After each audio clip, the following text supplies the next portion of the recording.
O Triunfo Silencioso, de Clara Alcântara. Subscrevam o canal. Alguma vez se sentiram invisíveis? O que acontece quando a pessoa que vos prometeu amor eterno vos descarta por um modelo mais brilhante? Convencidos de que não passaste de um degrau. Durante 7 anos, Clara Alcântara foi esse degrau silencioso para o seu ambicioso marido, Damião Figueira.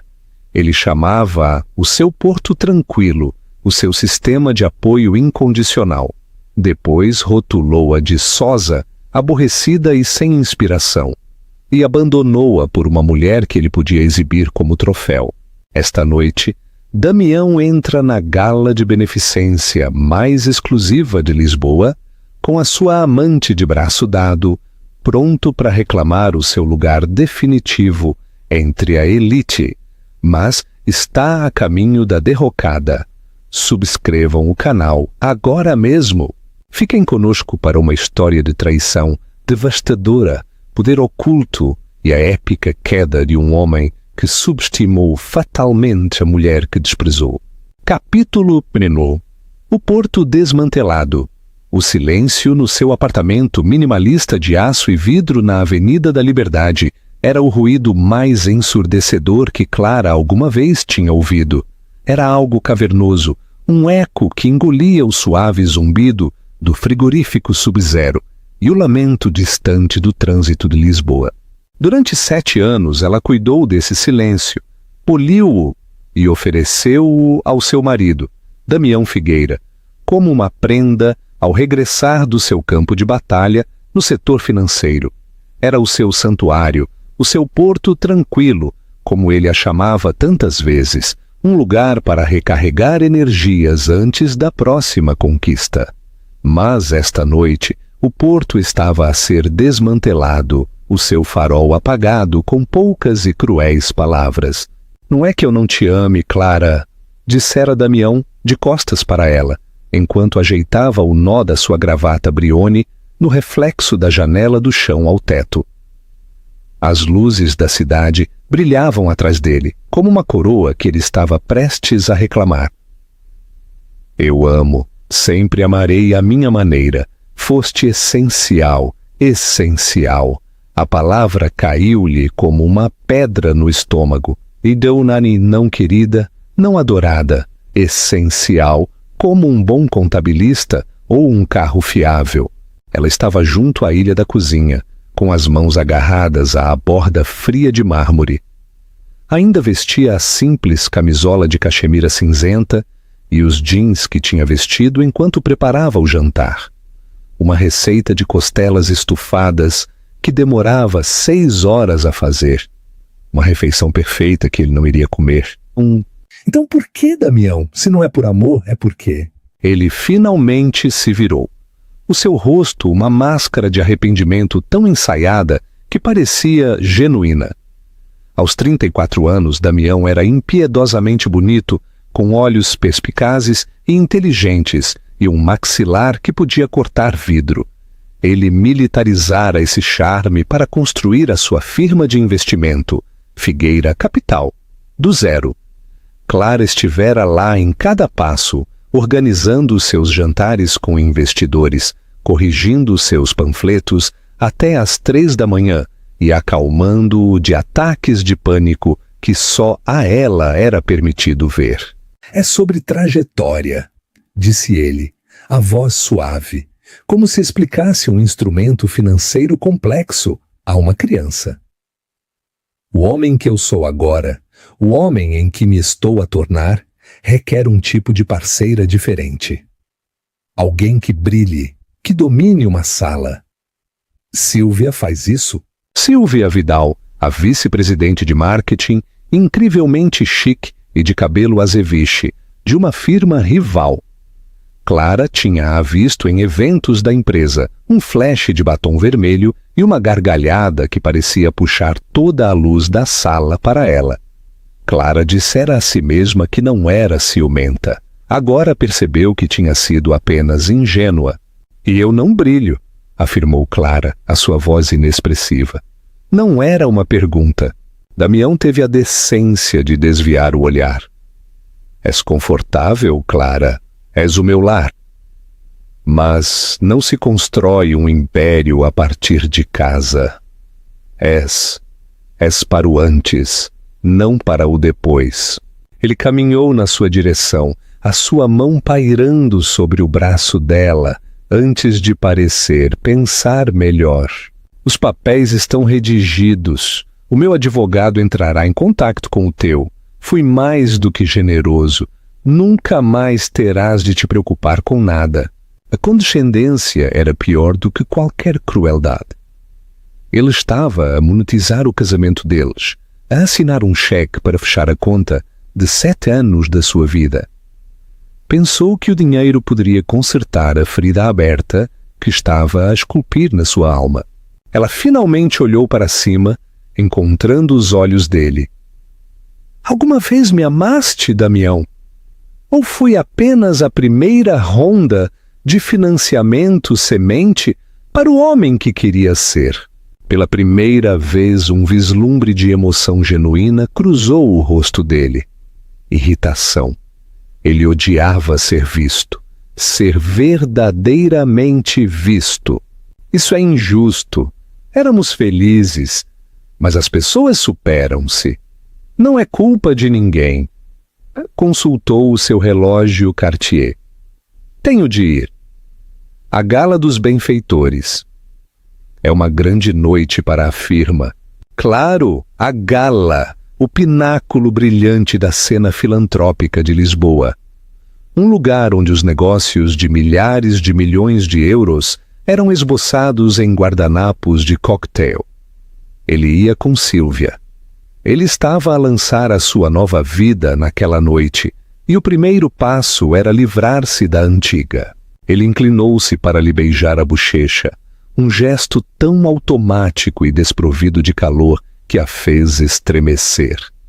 Fica bem, Clara, murmurou, e depois foi-se embora. O clique da fechadura ecoou no silêncio. Ela ficou ali por muito tempo, o cheiro da sua colônia Tom Ford a pairar no ar como um fantasma. Olhou à volta do apartamento que ele lhe estava a deixar. Um apartamento que ela tinha decorado em tons neutros porque ele dissera que eram relaxantes e sofisticados. Ela tinha lixado todas as suas próprias arestas coloridas para se tornar o seu pano de fundo calmo e neutro, e agora ele tinha simplesmente pintado por cima dela. Caminhou com pernas dormentes em direção ao quarto. O armário dele estava meio vazio. Ele estava a planear aquilo há semanas, mudando a sua vida peça por peça, enquanto ela estava ocupada a planear os seus menus e a gerir a sua agenda social. A traição era tão profunda e metódica que lhe roubou o fôlego. Deixando-se cair na beira da sua cama, a cama onde ele jurara que a amava na semana passada, sentiu um desespero tão profundo que era quase paralisante. Ele tinha razão. Ela não brilhava. Era a estrutura de apoio, a andaime invisível que sustentava a sua magnífica fachada. E agora que o edifício estava completo, o andaime estava a ser derrubado. Quem era ela sem ele? Ela tinha vertido tanto de si mesma no recipiente da ambição dele que não tinha a certeza do que restava. O seu telemóvel vibrou na mesinha de cabeceira. Ela ignorou. Voltou a vibrar insistente. Com um suspiro, pegou nele. Um número que não reconheceu, mas o indicativo era familiar. Relutantemente, atendeu. Clara? Perguntou uma voz nítida e profissional. Fala, João, do escritório do Sr. Antunes. O seu pai. A sua respiração engasgou. O Sr. Antunes, o seu pai. Ela não falava com o pai Arthur Antunes há mais de 1 ano. Ele nunca aprovou Damião, chamando-o de um homem com um núcleo oco. A última conversa deles tinha sido uma discussão terrível, com Clara a defender o seu marido, a sua vida, as suas decisões. O pai avisou-a de que Damião A via como uma conveniência, não como uma parceira. Ela chamou-o de velho cínico. Ele tem tentado contactá-la, pediu-me para lhe transmitir uma mensagem. Ele disse, e cito: "A tempestade passou, é hora de voltar para casa." Lágrimas quentes e repentinas picaram os seus olhos. E também disse para se lembrar de quem a senhora é, continuou João, o seu tom a suavizar ligeiramente. E o seu lugar no conselho de administração está à espera, e o seu vestido para a gala dos benfeitores chegou. O coração de Clara martelou contra as suas costelas. A gala dos benfeitores. Esta noite. E Clara, acrescentou João, disse para se lembrar de quem a senhora é. Ela desligou o telemóvel, as palavras a ecoar no silêncio esmagador. Lembra-te de quem és. Durante 7 anos ela fora a senhora Damião Figueira, uma esposa sosa e solidária que organizava jantares e usava sapatos sensatos. Mas antes disso, muito antes disso, ela era Clara Alcântara. E os Alcântara não apenas frequentavam galas. Eles eram donos das salas em que entravam. Uma fúria lenta e fria começou a substituir o desespero.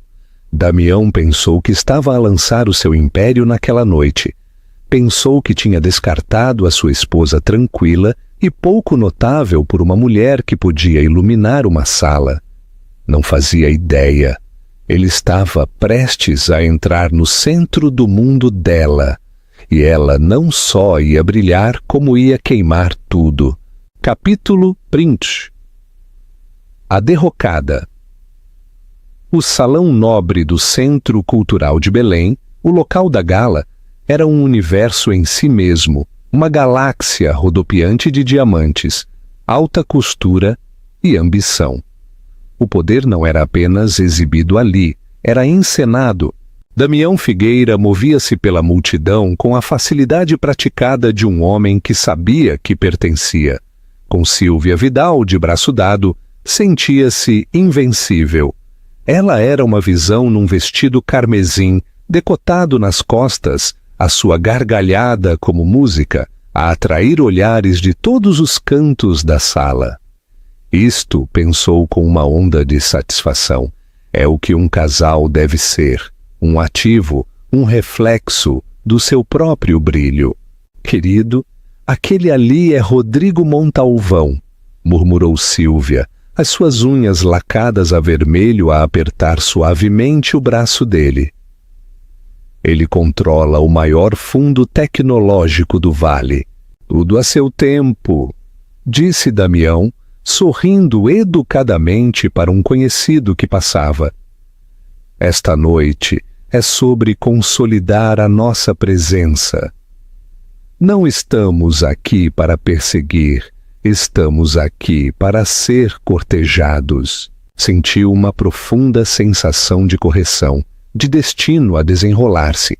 Deixar Clara tinha sido uma amputação necessária. Doloroso, sim, mas para salvar o todo. Ele imaginou-a no seu antigo apartamento, provavelmente enroscada com um livro, a beber uma chávena de chá.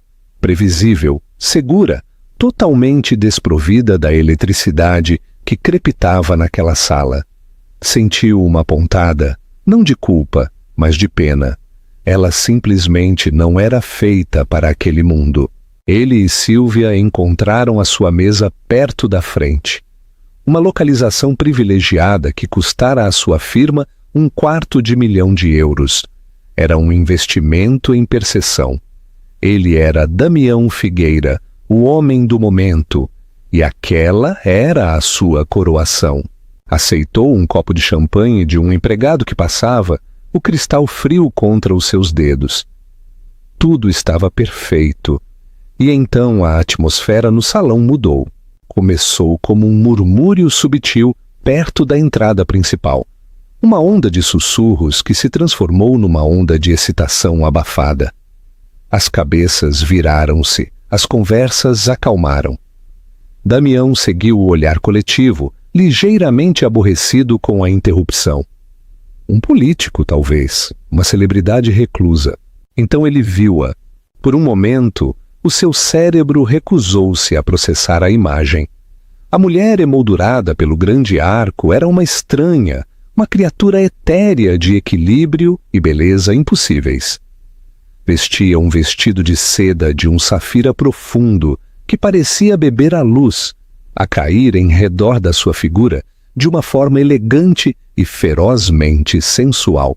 Em redor do seu pescoço havia um colar de safiras e diamantes, tão magnífico que pareciam estrelas capturadas, os famosos safiras Alcântara, um conjunto que ele só tinha visto em fotos de livros de história. O seu cabelo loiro-mel, que Clara sempre usava num coque simples e sensato, estava penteado em ondas suaves e glamorosas que caíam sobre um ombro. O seu rosto, o rosto que ele conhecia tão intimamente, estava transformado. A maquilhagem subtil realçava a inteligência perspicaz nos seus olhos azuis e a curva resoluta da sua boca. Ela não estava a sorrir. Estava a observar. A sua expressão de fria e régia autoridade. Esta não era Clara Figueira, a sua sosa ex-esposa. Esta era uma rainha a inspecionar a sua corte. O copo de champanhe de Damião tremeu na sua mão. Um pavor frio, agudo e nauseante enrolou-se no seu estômago. Não podia ser. Sílvia inclinou-se com os olhos arregalados. Meu Deus, quem é aquela? Nunca vi. Antes que Damião pudesse responder, o anfitrião da noite, Felipe Cortes, dirigiu-se ao microfone no palco. A sua voz ecoou por todo o salão. Senhoras e senhores, sentimos-nos muito honrados por ter conosco esta noite uma representante de um dos nossos mecenas mais generosos e antigos. Uma família cujo compromisso com as artes moldou o panorama cultural desta cidade durante um século. Um foco de luz encontrou a mulher na entrada. Ela não se encolheu. Simplesmente inclinou o queixo, o seu olhar a percorrer a sala através do mar de rostos atônitos, até encontrar o dele. Os olhos dela prenderam os dele por um único e devastador segundo. Não havia dor neles, nem raiva, apenas uma calma glacial, aterrorizante. Felipe Cortes sorriu. É com prazer que anuncio a criação da nova ala Alcântara de arte contemporânea, tornada possível por uma dotação histórica. Juntem-se a mim para dar as boas-vindas à nova membro do Conselho de Administração do Grupo Global Alcântara, a senhora Clara Alcântara. O nome atingiu Damião como um golpe físico. Alcântara. A sala explodiu em aplausos. O nome Alcântara era lenda em Lisboa.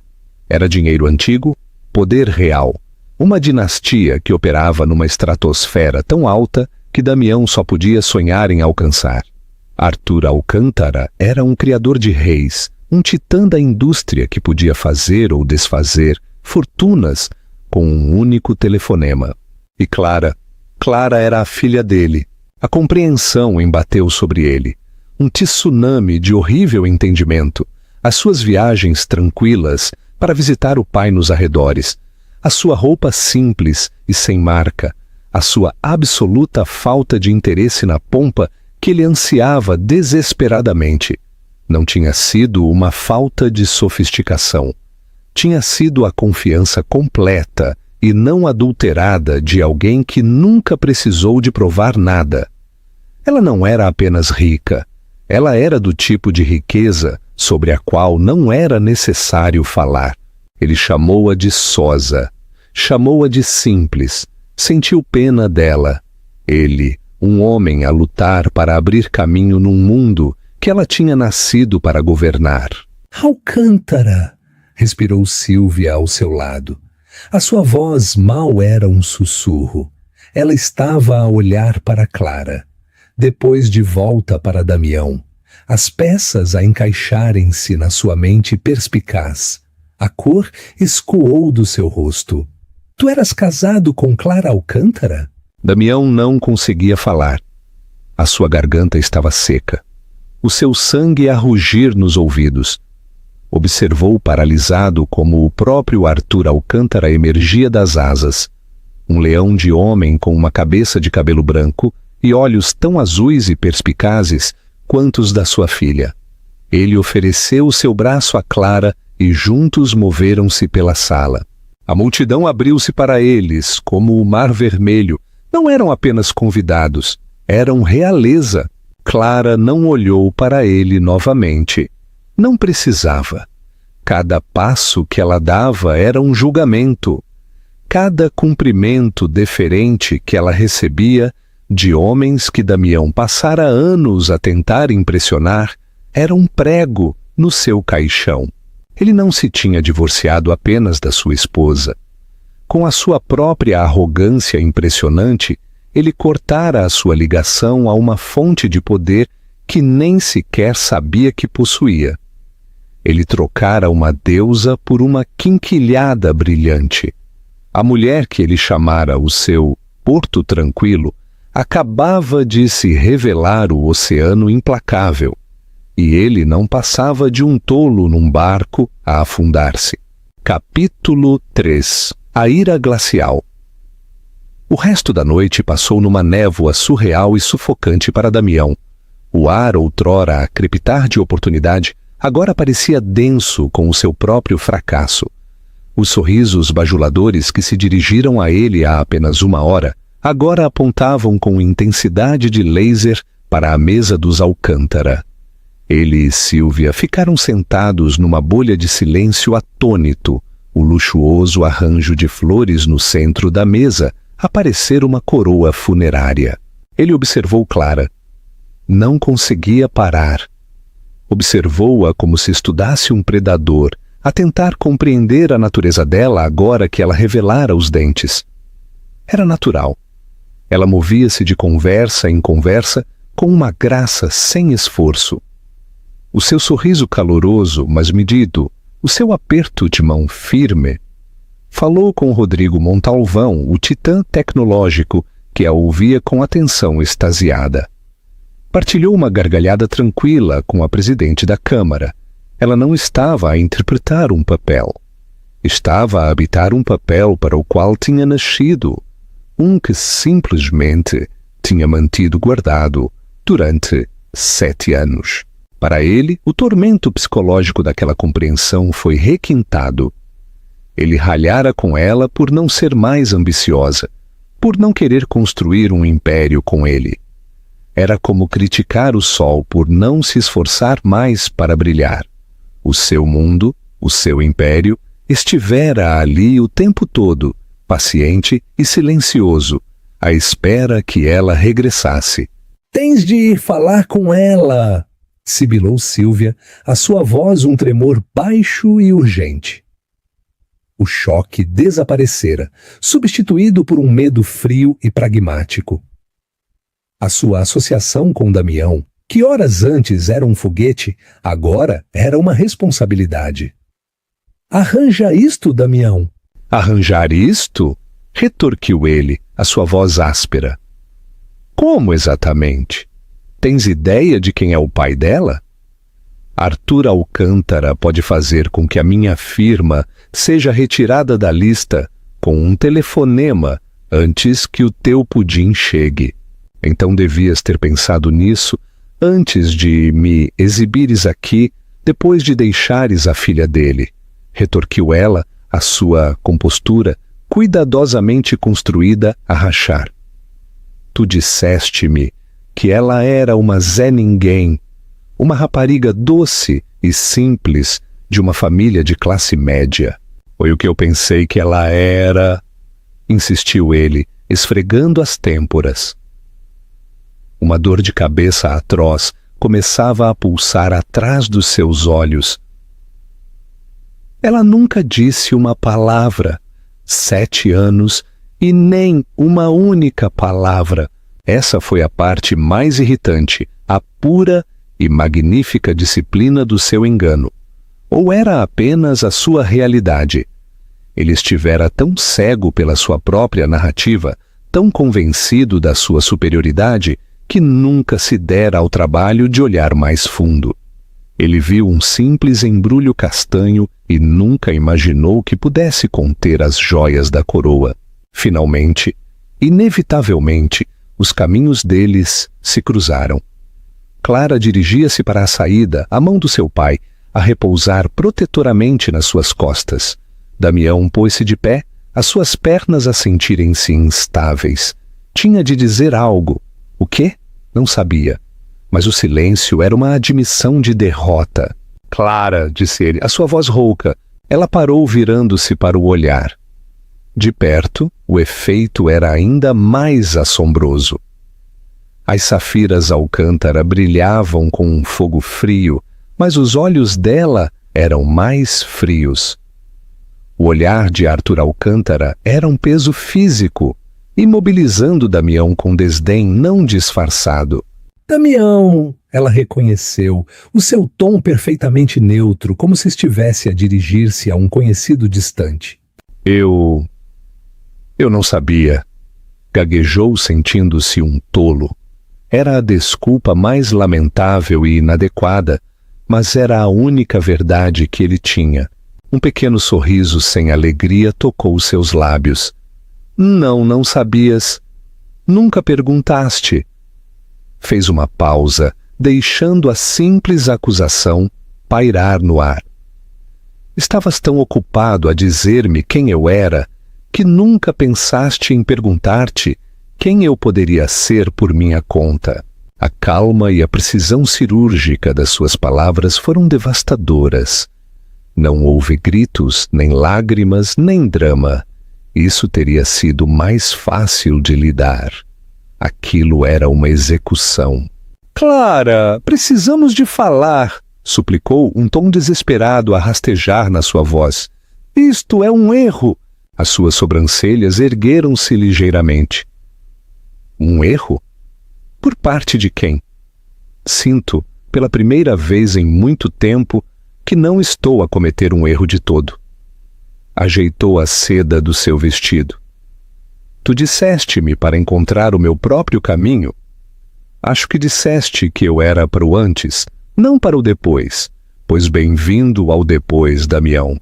Espero que desfrutes da vista. Arthur Alcântara deu um passo em frente. A minha filha tem um longo dia amanhã. Reunião do conselho às 8. Vamos embora. Ele deu a Damião um último olhar de desprezo. Figueira, tenta não te meter no nosso caminho. E com isso, eles foram-se embora, deixando Damião parado no meio do grande salão. Os murmúrios da multidão apressaram-se a preencher o vazio. Ele já não era o centro das atenções. Era o assunto dos mexericos, o tolo de uma história de advertência que seria contada durante o brunch por semanas. Sílvia desaparecera do seu lado, já a distanciar-se. Uma jogadora inteligente a cortar as suas perdas. Ele tropeçou de volta para sua mesa, afundando-se na sua cadeira. Ele procurara poder, status e uma parceira que pudesse amplificar a sua ascensão. Na sua busca arrogante, ele descartou o maior ativo que alguma vez possuiu. E, ao fazê-lo, ganhou um inimigo de um titã. Olhou para o outro lado da sala e viu Rodrigo Montalvão a conversar com outro investidor. Montalvão olhou para Damião, a sua expressão indecifrável, antes de lhe virar as costas. O cortejo tinha terminado, o frio tinha chegado. Damião Figueira tinha entrado na gala naquela noite a acreditar que estava a ser coroado rei. Saía como um pária, perseguido pelo rasto gélido da mulher que tinha descartado tão descuidadamente. O conflito psicológico estava apenas a começar.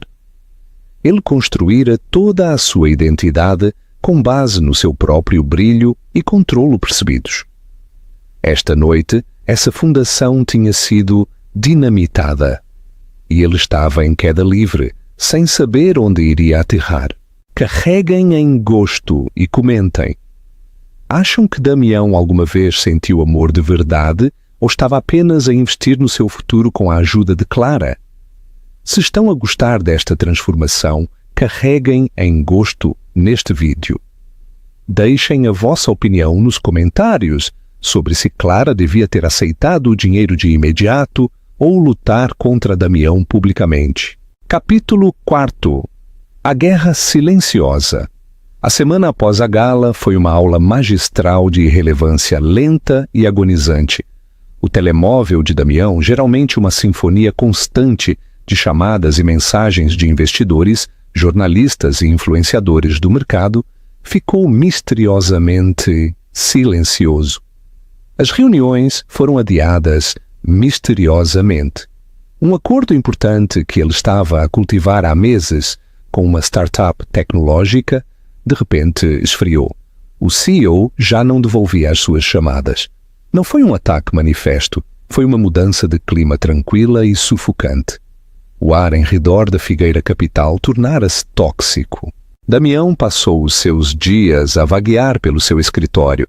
A vista panorâmica da cidade, que outrora achara inspiradora, agora parecia um lembrete constante do mundo do qual ele estava a ser expulso. Ele era um fantasma na festa. O seu nome, outrora uma estrela em ascensão nas colunas financeiras, agora era apenas mencionado em tons baixos e especulativos em páginas de mexericos ligadas à bomba Alcântara. Ele tinha se tornado uma história de interesse humano, uma piada. Entretanto, Clara Alcântara estava em todo o lado. Foi fotografada a sair da Torre Alcântara, com um aspecto polido e formidável num fato de calça tailleur. Foi citada no Jornal de Negócios sobre a nova iniciativa de energia verde do Grupo Global Alcântara. Foi perfilada numa grande revista de negócios que omitiu qualquer menção ao seu casamento de 7 anos, reduzindo toda a existência dele a uma nota de rodapé que ela escolhera apagar. O desequilíbrio de poder era absoluto. Ele não tinha acesso nem influência. Tentou ligar para ela uma dezena de vezes. Cada chamada ia diretamente para o correio de voz. Enviou mensagens de texto, mensagens longas e divagantes, que variavam selvaticamente de desculpas suplicantes a acusações amargas. Foram recebidas com silêncio digital. Ele estava a gritar no vazio. Aquele desapego calculado era uma forma de guerra psicológica que ela estava a travar, e era brutalmente eficaz. Ao recusar-se a interagir, ela estava a comunicar que ele já não era importante o suficiente para uma luta. A sua frustração transformou-se numa obsessão perigosa. Ele começou a investigar usando as suas capacidades de pesquisa para saber tudo o que podia sobre a vida que ela lhe tinha escondido. Descobriu a verdade. Clara tinha se licenciado summa cum laude na Católica Lisbon, com um diploma em finanças. Antes de o conhecer, ela estava a gerir um fundo filantrópico multimilionário para a Fundação Alcântara. Ela tinha se afastado de tudo no ano em que se casaram, dizendo ao pai que queria uma vida normal. O conhecimento foi uma nova facada de traição. Ela não era apenas uma herdeira, era uma mente financeira brilhante por direito próprio. Ela tinha interpretado o papel da esposa solidária e não ameaçadora para ele, apagando deliberadamente a sua própria luz para que a dele pudesse brilhar mais. A narrativa que ele construíra, que ele a tinha elevado, que ela era sortuda por o ter, era uma ficção patética. O oposto era verdade. Ela condescendera a viver no seu mundo, e ele tinha sido demasiado arrogante para sequer dar conta. Ele viu um invólucro castanho simples e nunca imaginou que pudesse conter as joias da coroa. A pressão começou a manifestar-se na sua vida profissional. Durante uma tensa revisão trimestral com os seus sócios restantes, a sua concentração quebrou-se. Damião, onde estão as projeções para o fundo do 4º trimestre? Perguntou o seu sócio principal, um homem mais velho e astuto chamado Jorge. Damião olhou sem compreender. Estão a ser finalizadas. Elas estavam marcadas para terça-feira passada, disse Jorge, o seu tom cortante. A tua cabeça não está no jogo. Esta situação com a tua ex-esposa está a tornar-se uma distração séria. Os investidores estão a fazer perguntas. Querem saber por que não foste transparente sobre a tua ligação aos Alcântara. Faz-te parecer incompetente ou enganador. Foi um assunto privado, retorquiu Damião, o seu temperamento a acender-se.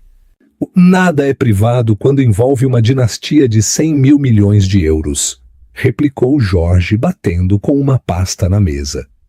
Estamos a sangrar, Damião, e é a tua ferida. O confronto deixou-o chocado. Regressou ao seu escritório sentindo que as paredes se estavam a fechar. Olhou para a foto na sua secretária. Era dele e de Sílvia num evento de caridade há uns meses, ambos a sorrir. Pegou nela e olhou para o rosto dela. Sílvia, que desaparecera da sua vida tão completamente como Clara, jogara o seu próprio jogo e soubera quando retirar-se. Num acesso de raiva e desespero, atirou a moldura da foto contra a parede, onde se estilhaçou, enviando vidros pelo chão. Ele estava sozinho, despojado da sua parceira brilhante, da sua esposa solidária e da sua reputação profissional. Ele voara demasiado perto do sol, apenas para descobrir que o sol era a mulher que ele deixara para trás, e ela decidira queimá-lo. Do outro lado da cidade, num extenso escritório de canto, com vista para o Parque Eduardo VII, Clara Alcântara estava sentada numa secretária de mogno que pertencera ao seu avô. A vista era deslumbrante, mas a sua atenção estava concentrada nos documentos espalhados à sua frente. Ela ia presidir a sua primeira grande reunião de aquisição numa hora. O seu pai entrou segurando 2 chávenas de café. A trabalhar arduamente? Perguntou, a sua expressão uma mistura de orgulho e preocupação. A preparar-me, disse ela, aceitando a chávena com um sorriso de agradecimento. Não há margem para erro. Estás pronta, disse ele simplesmente.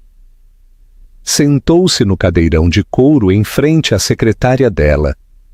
Falei com Felipe Cortes esta manhã. A gala ainda é o assunto da cidade. Fez uma pausa. E o teu ex-marido também. A postura de Clara ficou ligeiramente rígida. Ah, sim. A firma dele está a lutar. Dizem que ele se tornou volátil, pouco fiável.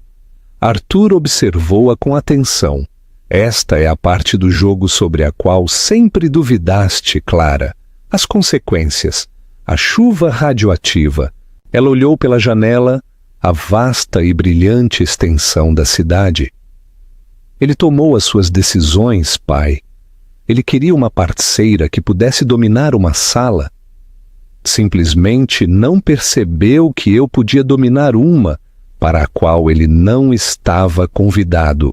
A sua voz era firme, mas por dentro estava a ser travada uma guerra silenciosa. Aquilo não era apenas sobre negócios, era profunda, dolorosamente pessoal. Cada vitória profissional era sentida como uma reivindicação, mas não apagava a ferroada da traição dele. Ela estava a reconstruir a sua vida sobre os escombros do seu casamento e sabia que o fantasma de Damião Figueira assombraria o local da construção por muito tempo. Ela mostrou-lhe o seu poder. Mas o motivo oculto era muito mais complexo do que a vingança. Era sobrevivência. Era sobre provar a única pessoa que ainda importava na equação, ela própria, que era mais do que o reflexo no olho de um homem. Ela era a fonte da luz. Capítulo 5. O preço do desaparecimento. A descida de Damião acelerou. A Figueira Capital estava a sangrar investidores. Os seus sócios, liderados por Jorge, organizaram uma espécie de golpe, forçando-o a tirar uma licença para resolver os seus assuntos pessoais. A linguagem era corporativa, mas o significado era claro. Ele estava a ser exilado do seu próprio reino. A firma que ele construíra, o nome que ele forjara, estava a ser-lhe tirado. Despojado do seu propósito profissional, a sua obsessão por Clara tornou-se devoradora. Ele via-a não como a fonte dos seus problemas, mas como a solução. Se ele ao menos a pudesse ter de volta, se ele ao menos a pudesse fazer ver que ele entendia agora, tudo poderia ser consertado. A união deles, ele raciocinou no seu estado cada vez mais delirante, era a chave para desbloquear um nível de poder que ele nunca sonhara. Ele só tinha que fazê-la ouvir. O seu desespero levou-o a um movimento arriscado. Durante o casamento deles, Clara estivera a trabalhar num projeto apaixonante, uma iniciativa filantrópica para financiar habitação sustentável em nações em desenvolvimento. Ela discutira uma possível parceria com uma pequena, mas inovadora, firma de tecnologia solar, a Solara Inovação. Damião descartara-a, na altura, como um dos hobbies dela. Agora, ele recordava o nome. Através dos seus contactos restantes, soube que o Grupo Global Alcântara estava nas fases finais de aquisição da Solara, um movimento que os posicionaria como um player importante no setor da energia verde. Era o projeto de Clara, a ideia dela, e ele viu uma abertura. Ele ainda tinha ações em algumas pequenas empresas de tecnologia, restos dos seus dias de glória. Uma delas tinha uma patente pendente que estava tangencialmente relacionada com a tecnologia da Solara. Era um ativo menor, quase inútil por si só, mas se ele pudesse criar um desafio legal, uma reivindicação de violação de patente, ele poderia prender a aquisição da Alcântara em tribunal durante meses. Seria um aborrecimento, um atraso dispendioso, mas iria forçá-la a sentar-se à mesa. Irá finalmente forçá-la a falar com ele. Ele apresentou a providência cautelar, um movimento desesperado e rancoroso, nascido de um ego ferido. Ele não queria ganhar, queria ser notado, queria provar que ainda podia afetar o mundo dela, que ele não era totalmente impotente. A notícia da providência chegou à secretária de Clara numa terça-feira de manhã. A sua equipa legal apresentou-a como um obstáculo menor, embora aborrecido. É uma alegação frívola, disse o seu chefe de assuntos legais. E claramente concebida para ser um espinho no nosso flanco, apresentaremos uma moção para indeferir, mas atrasará o fecho em pelo menos um trimestre. Clara olhou fixamente para o documento legal, o nome de Damião na parte inferior, o sangue escoado do seu rosto. Isto era diferente.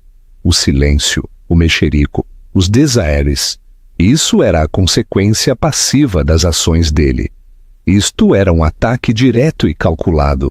Ele não estava apenas a perseguir o passado dela. Estava a tentar ativamente sabotar o futuro dela. Ele estava a usar uma memória da sua confiança, um projeto que ela partilhou com ele em segredo, como uma arma contra ela. A natureza pessoal da traição foi assombrosa. Não era negócio, era crueldade. Qualquer vislumbre persistente de simpatia que ela pudesse ter sentido por ele extinguiu-se, substituído por uma fria e dura determinação. Ela cancelou as suas reuniões da tarde e conduziu até à quinta do seu pai, a 1 hora da cidade. Encontrou na sua biblioteca uma vasta sala cheia de livros que cheirava a couro velho e fumo de madeira. Deixou a providência na secretária dele sem dizer uma palavra. Arthur leu-a. A sua expressão endureceu. O ato desesperado de um homem desesperado, disse a sua voz, um rosnido baixo. Ele está a tentar arrastar-te para a lama com ele. Ele está a usar algo que eu partilhei com ele, disse Clara, a sua voz tensa pela raiva reprimida. Ele está a tentar punir-me por ter deixado a minha vida com ele. Então, o que vais fazer? Perguntou Arthur, os olhos a procurarem os dela. Podemos esmagá-lo. A nossa equipa legal pode contraprocessá-lo até a aniquilação. Podemos filtrar o precário estado financeiro da firma dele para a imprensa. Quando terminarmos, ele não conseguirá um empréstimo nem para uma chávena de café. Clara olhou pela janela para os extensos e cuidados jardins. O caminho que o pai lhe oferecia era tentador. A ideia de retribuição, de fazer Damião sentir até uma fração da dor que ele lhe causara, era um canto de sereia. Ela poderia arruiná-lo completa e absolutamente. Ela poderia tornar-se o monstro que ele criara. Mas depois pensou nos últimos 7 anos, os compromissos silenciosos, a lenta erosão da sua identidade, a forma como se contorceu para se encaixar na vida dele. Arruiná-lo não apagaria isso. Apenas provaria que ele tinha tido sucesso em mudá-la, em refazê-la à sua própria imagem, uma jogadora impiedosa num jogo de poder. Seria uma vitória que pareceria uma derrota. "E não", disse ela, a sua voz tranquila, mas firme. Virou-se para o pai. "Não haverá luta pública. Não haverá fugas. Esse é o jogo dele. Não vou jogá-lo." Então qual é a tua jogada? Um plano começou a formar-se na sua mente, frio e preciso. Ele quer uma reunião? Ele quer forçar-me a sentar-me à mesa? Muito bem, eu dar-lhe-ei uma, mas não será a que ele espera.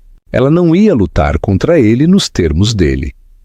Ia terminar aquilo nos termos dela. O desmoronamento já não era algo que ela veria à distância.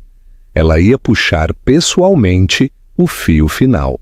A reunião foi marcada num local neutro, uma sala de conferências nos escritórios do principal escritório de advogados do Grupo Global Alcântara. O espaço era deliberadamente estéril e impessoal, todo cromo polido, madeira escura e vidro à prova de som, oferecendo uma vista panorâmica de um céu cinzento e frio. Era um lugar para transações, não para reconciliações. Damião chegou primeiro, vestido com um fato impecavelmente tailleur, mas pendurado num corpo que perdera peso. Havia olheiras sob os seus olhos, mas o seu maxilar estava apertado com uma determinação desafiadora. Ele acreditava que finalmente havia recuperado uma medida de controlo. Ele forçara a rainha a reconhecer o peão. Ele ensaiou as suas frases iniciais, uma mistura cuidadosamente elaborada de contrição e visão de negócios, concebida para abrir um caminho de volta à vida dela. Clara entrou precisamente a horas, flanqueada por 2 dos seus advogados principais. Ela não usava um fato de poder. Em vez disso, escolheu um simples, mas elegante, vestido cor de creme. Parecia calma, serena e absolutamente intocável. Não ofereceu nenhuma saudação. Simplesmente sentou-se na ponta oposta da longa mesa, criando uma vasta distância intransponível entre eles. "Damião", começou ela, a sua voz uniforme e desprovida de emoção. "Obrigada por ter vindo.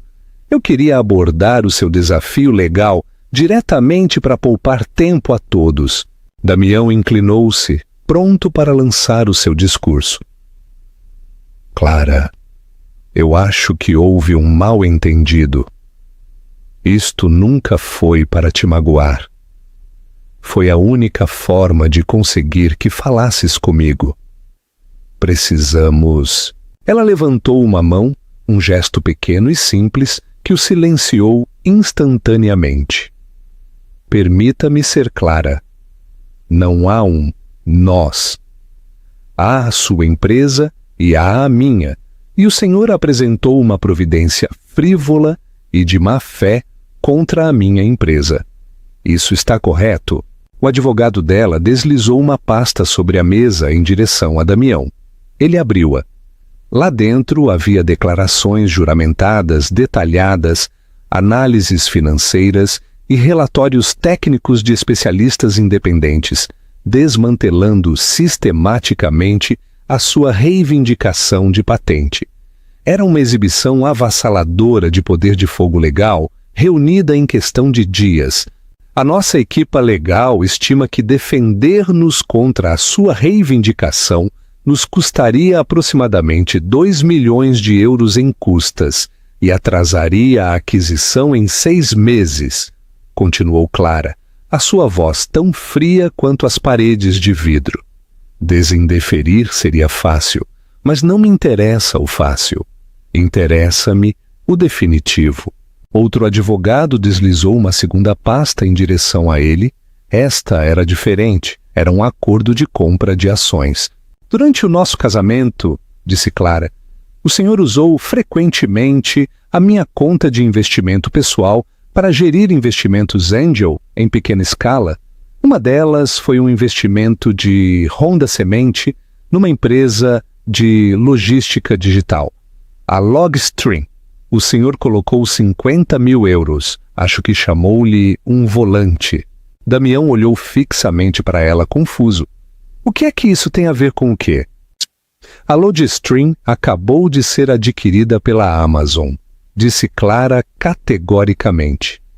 Esse investimento de 50 mil euros que permaneceu numa conta em meu nome, agora vale aproximadamente 28 milhões de euros. O ar saiu dos pulmões de Damião. Ele tinha se esquecido completamente.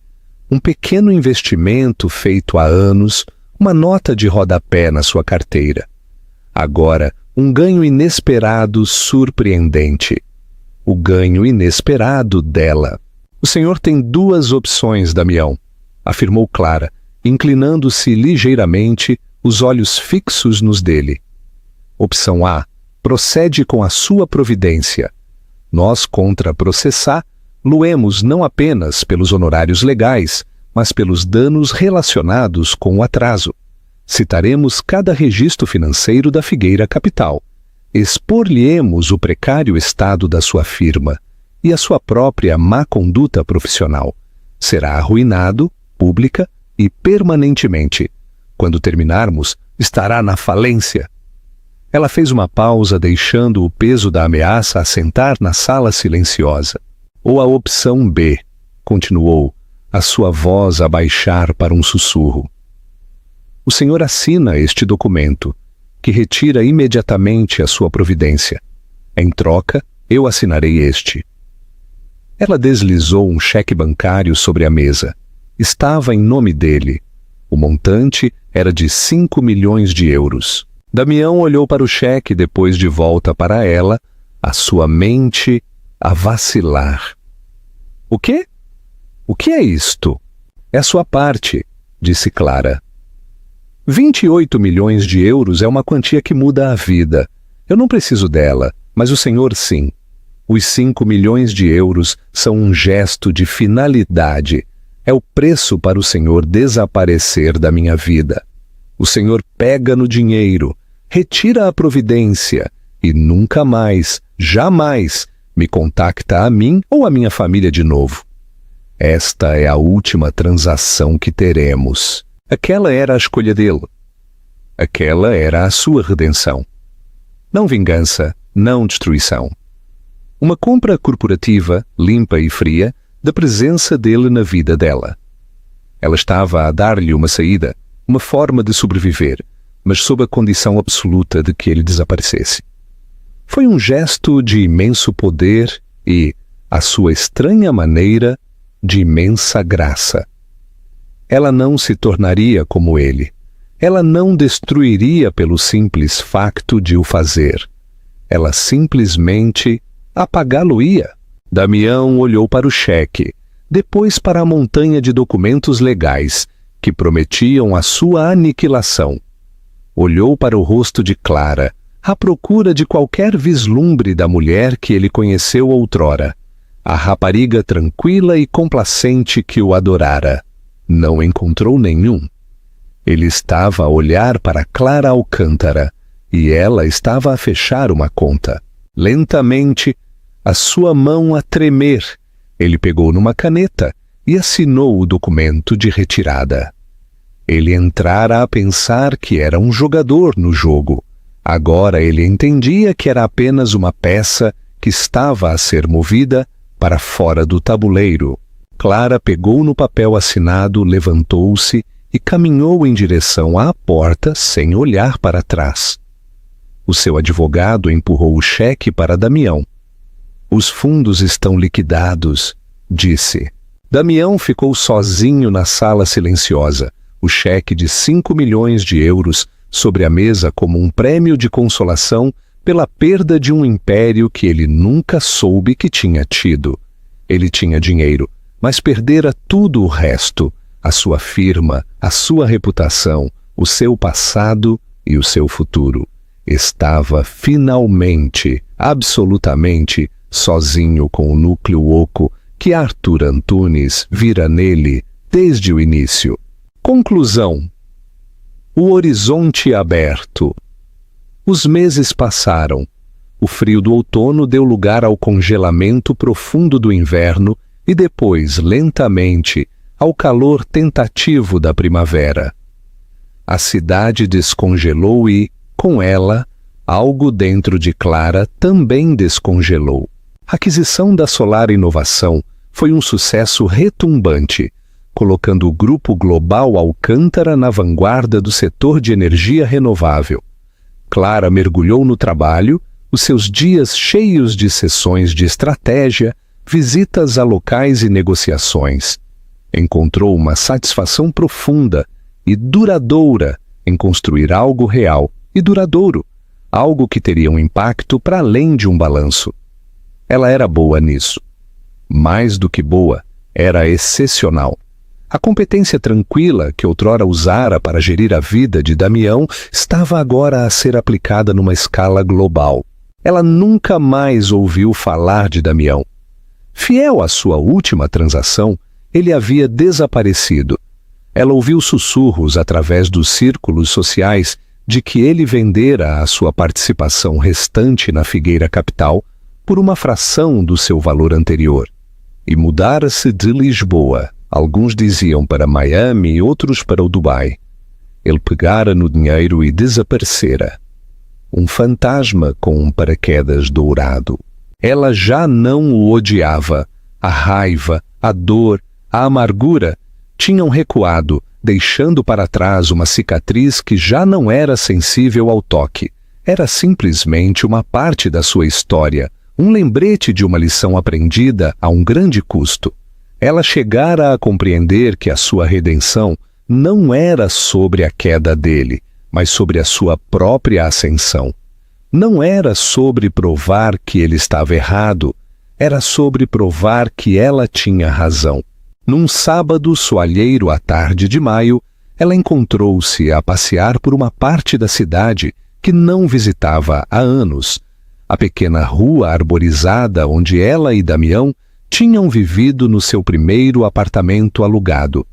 Era um lugar encantador e modesto, onde se instalaram quando ele estava apenas a começar, cheio de mobília desconjuntada e sonhos ambiciosos.